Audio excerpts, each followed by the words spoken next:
جايلكم النهارده في فيديو جديد.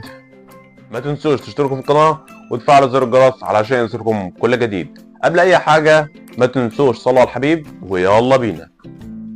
هنتكلم النهارده عن هرمونين مضرين جدا للجسم. ايه هما الهرمونين دول؟ هرمون السينسول وهرمون البنبويز. ايه هو هرمون السينسول وايه هو هرمون البنبويز؟ هقولك. هرمون السينسول ده اللي بتلاقي اول الناس اللي بتلاقيهم جسمهم عضلاتهم زيادة عن اللزوم 5-6 متر، لا قد كده. ده بسبب ايه؟ ده بسبب ان هم بياخدوا جرعات كتير وكبيرة من الهرمون السينسول. بتخش الجيم بتبقى هدفها يعمل كتلة عضلية، يعمل جسم. في ناس تبقى هدفها الناس تبص عليها ازاي، لازم اعمل جسم، لازم اعمل. طب انت مثلا انت عايز تعمل جسم، تمام؟ لو انت عايز تعمل جسم، شفت ايه العواقب او ايه الخطورة او ايه الحاجات اللي انت هتشوفها بعد ما تعمل الجسم ده؟ لا. انت عايز مثلا تعمل جسم لازم اجيب لك حقن واجيب. هقول لك انا على زي التيك توك والمواقع دي، هتلاقي واحد اسمه ابو عضلات، تلاقي دراعه قد كده، او اي حد برضه من اللي بياخد الحاجات دي هتلاقي دراعه قد كده.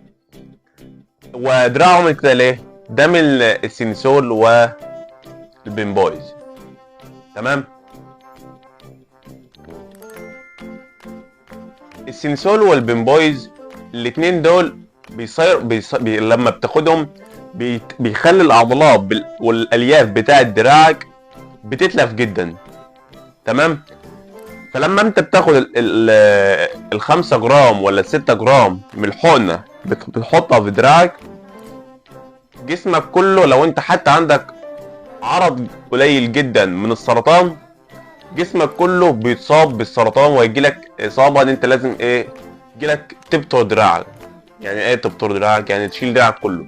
ليه تشيل دراعك ليه وتعرض نفسك للخطر ده؟ عشان ان انت اصبت نفسك الاصابه الخطيره جدا ان انت عملت نفسك اصبت بالبنبويز. طيب ليه الناس بتاخد البنبويز؟ لا مؤاخذه، ليه الناس بتاخد البنبويز او السينيسول؟ وانت داخل الجيم، في ناس بتحب تبني كتله عضليه وناس بتبقى عايز تعمل جسم.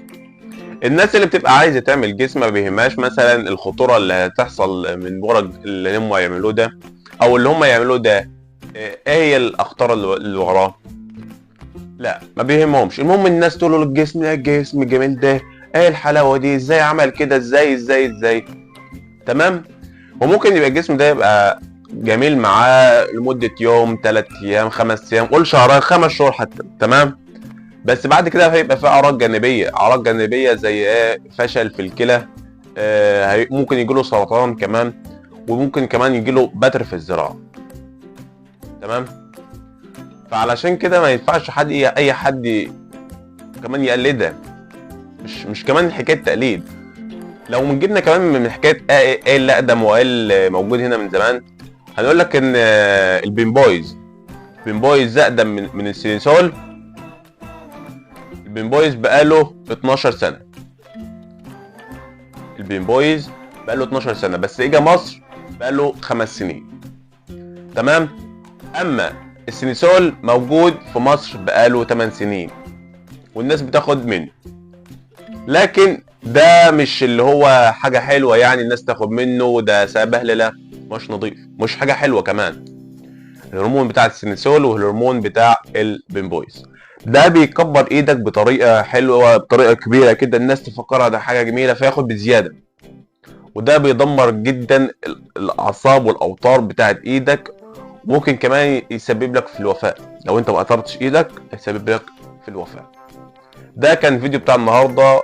ما تنسوش تشتركوا في القناه وتفعلوا زر الجرس علشان يوصلكم كل جديد. سلام.